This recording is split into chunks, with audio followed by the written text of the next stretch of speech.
Whatever happens in Vegas, stays in Vegas. The man who slaughtered 5,000 people in Caesar's Palace. Las Vegas is the place where you can gamble, double your daughter's college money, and fail trying to triple it. Fallout New Vegas is a game that doesn't have a lot of losing your daughter's college funds, but rather has an expansive world rich with unique characters and adventures that exist throughout the Mojave. Much of the popularity from this game sprouts from its great ability at writing characters with relatable or tragic stories, the fun gameplay that's only improved upon with each installation in the series, the mainline story that beats out pretty much all the other Fallout games, and the ability to pay a woman to have sex with you. Finally, a relatable video game. The stuff that I believe are the most important aspects of this game, though, are building your character to suit who you want to play as, meeting and interacting with characters of tragic backstories, and attempting to solve these problems in a way that your character would solve it. My character's a charismatic nice guy, so I'm gonna talk through your deepest issues to completion. My character is a racist assassin, so I'm gonna sneakily kill every super mutant and ghoul in the shadows. Well, my character got pregnant. As spoony as it might sound, I think that New Vegas can relate to real life much better than people give it credit for. You know, because of the laser guns and the lack of child support in the Vegas Strip.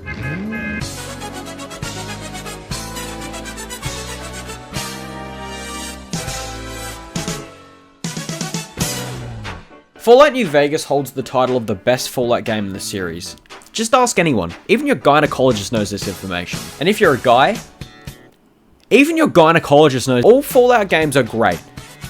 Okay, most Fallout games are great, but this is the game that I believe makes the series shine bigger and brighter than any other. New Vegas holds this reputation because of the replayable story with more layers each time it's completed, the enjoyable characters with their own personalities and backstories, the AI on par with that of today's modern technology. Is that guy flying? The gameplay of New Vegas might not be on par with that of Fallout 4, but it more than makes up for it in almost every other aspect. This primarily comes from the dynamics between the NPCs in the game and the narrative that is told that intertwines many of these unforgettable characters together. They have goals, they have emotions, and maybe the most controversial one, they have diverse political views. Ugh, that just sent shivers down my spine. That can't be possible. To do that, you have to be quite smart. The story begins with an establishing shot of New Vegas that zooms out to reveal your character shooting a guy from a car. Fuck, you are so cool. Oh, hold on, this isn't you. You're this guy in the checkered suit. Okay, I mean, you don't really go for that fancy type of wear in real life, but you can get behind it. Oh, you're Chandler Bing from Friends. That's pretty fucking cool too, huh? Actually, hold the phone, you're a fucking mailman. After Chandler shoots you in the head, you awaken at a doctor's house who managed to get the bullet out of your brain after you were buried. From that point on, you get to make your character whoever you want. Do you want to be a strong but incredibly stupid character?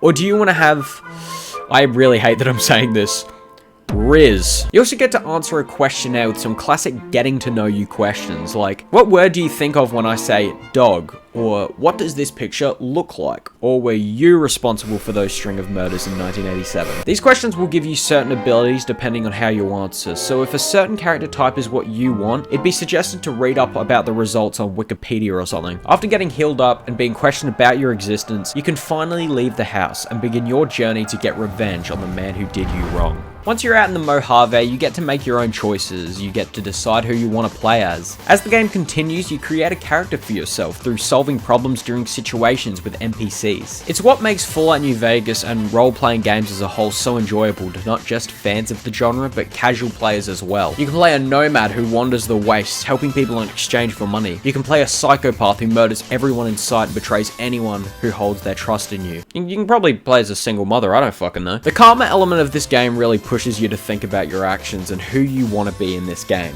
Good karma comes from the positive actions you make throughout the waste, while bad karma comes from the negative acts you commit. Depending on what karma you have, certain dialogue options will present themselves with NPCs. You might be a hero and tell a child her flower crown looks beautiful, and if you're a villain, you might just steal the flower crown.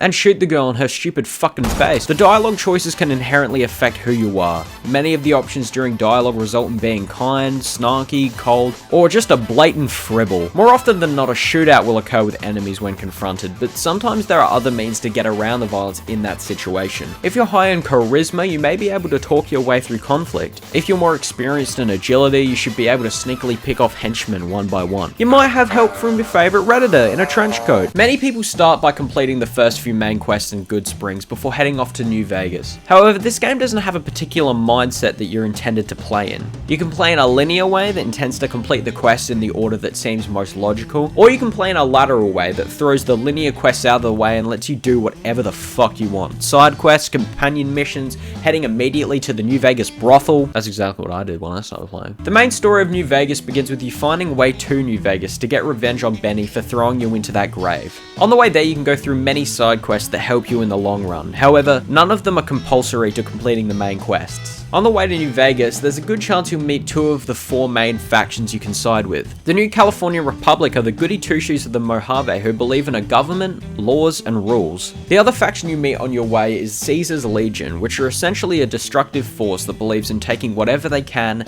and that they should own everything without question or care for others. And their main goal is to create a Rome-like empire. Now this is a band of rapscallions I can get behind. I crave murder. While you don't get the option to join either faction yet, you gain the knowledge of their existence on the way to destroying Benny. Once getting to Benny, you once again get to decide who you are and how you want to deal with this situation. Are you going to simply kill him? Are you going to negotiate with him for his freedom? Or are you going to have sex with him? Yeah, that's not a joke. You can have sex with Chandler Bing in this game. After having sex with the man who tried to murder you, you meet Mr. House, the ruler of New Vegas, who is yet another faction you can side with. You also meet Yes Man, who stands in as an independent faction since only the two of you are on a team, rather than a whole republic, a lord in his village, and a murderous cult that decided, hey honey, can't wait to come home from a long day of work and stab you. Eventually, depending on your actions and the role your character plays, you choose a faction and complete the main story, with unique characters depending on the route chosen. Oh yeah, did I mention you can enhance your ability to die on the toilet? Throughout the game, while completing the main story, after completing the main story, or just completely fucking ignoring the main story, you come across many NPCs with issues they need solved. These issues range from, please sir, my robot dog needs a brain. Oh, of course, he's quite a cute one. Yeah, I know, he's part German Shepherd, part robot. Oh, that's pretty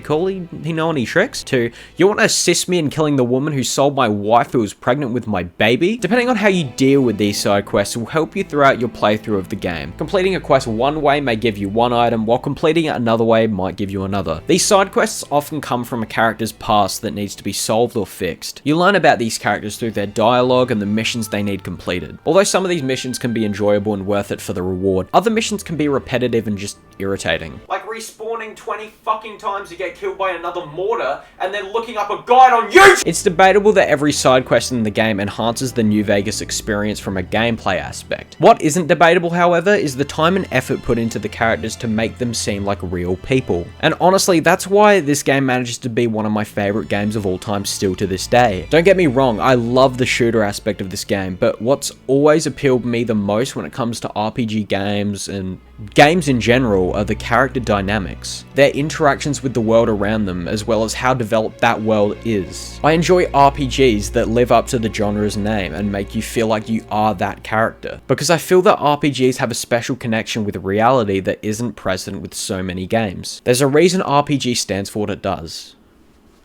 Rocket-propelled grenade. What I'm saying here is that this game has so many avenues that help you craft who you are as the game continues. The weapons you use, the skills you're good at, the dialogue options you decide on. It's an incredibly accurate simulation of the experiences that build a real-life human being's psychology. There are the mistakes they make, the outcomes that derive from the problems they are facing, and the person they are wanting to be in life. I believe this game has an important message that goes unseen by many who view this game at face value.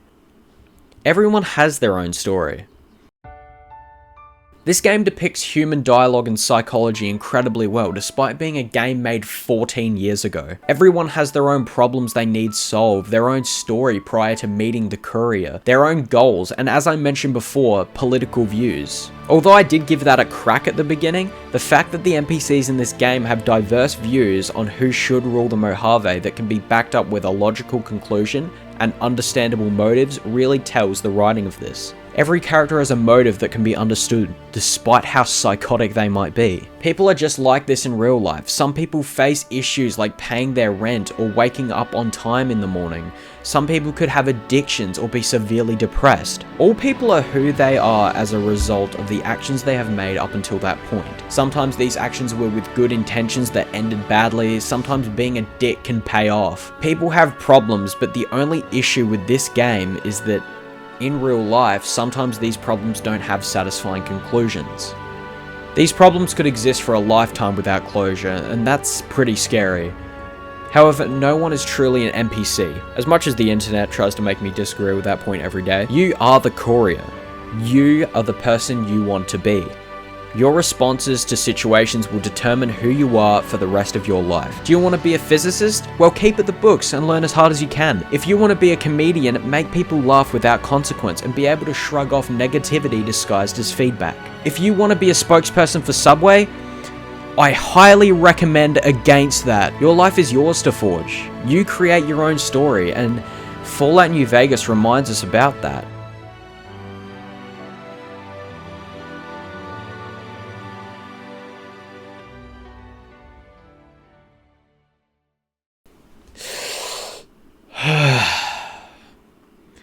Yeah, I'm 100% sure your gynecologist could have told you all of that. Hey fellas, I hope you really enjoyed this video. I really enjoyed making it. I thought it was incredibly fun to just do a deep dive into one of my favorite games of all time. I'd like to thank CJ, who's been very supportive on my Patreon. Honestly, I really appreciate it, man. I'm hoping the next video won't take as long to come out. I'm really motivated to make something, whether it's something sentimental or just something that makes people laugh. Either way, I'll see you guys in the next one.